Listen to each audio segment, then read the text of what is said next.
This is the HSS Interactive Network.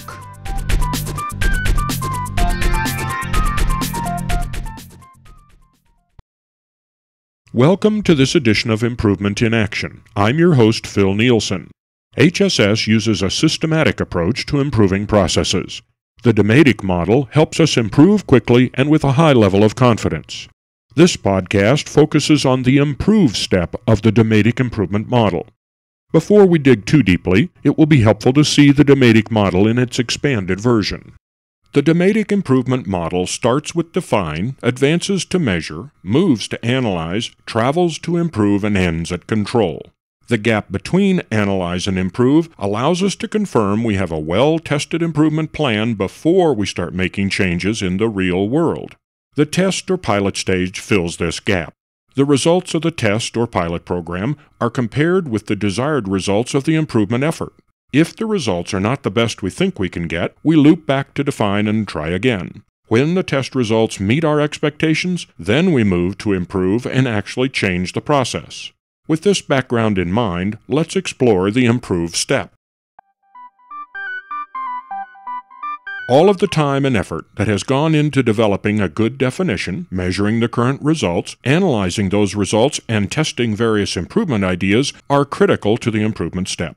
The improvement step requires good planning. Poor planning is the most common reason an improvement effort fails. Each of the planning items should be written so all who will be affected can read the plan. The planning document should include the following steps. Planning Step 1. Specify what the improvement effort includes. Be clear about what is going to change and what is not. It is possible that some or most of the existing process will remain in place. Whatever remains should be clearly outlined. What is changing should be clearly outlined also. Being specific helps the improvement team stay on track, and it conveys organization to those having to survive while the improvement is made. Planning Step 2. Identify who's involved. If only part of the workgroup will be involved in the improvement effort, specify who that is. This step reassures those involved that you have their best interests at heart. This step also helps those not involved to anticipate stress from the rest of the workforce. Planning Step 3. Be specific about when the improvement will occur. A good plan outlines what is going to occur and when. There's likely to be a glitch or two, so be only as specific as you can reasonably be. Some projects are timed to the minute, cutting over a power supply to a new computer room, for example, while other projects may be timed to the half day, when your office furniture will be exchanged. Be as specific as you can be without overcomplicating things. Planning Step 4. Document the backup plan.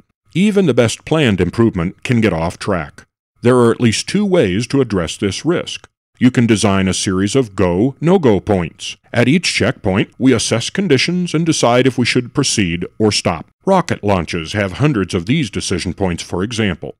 You can also design fail-safe activities. If something goes awry, we have a safety net in place so the damage is minimized. This might be as simple as stopping and returning to the old process. It could include having extra staff or supplies available to fill the gap in production. Planning Step 5. Clarify what will be measured after the improvement is in place. The measurements after implementation may be the same as before implementation, or they may be completely different. In either case, knowing what to measure and when to measure it is part of the improvement effort.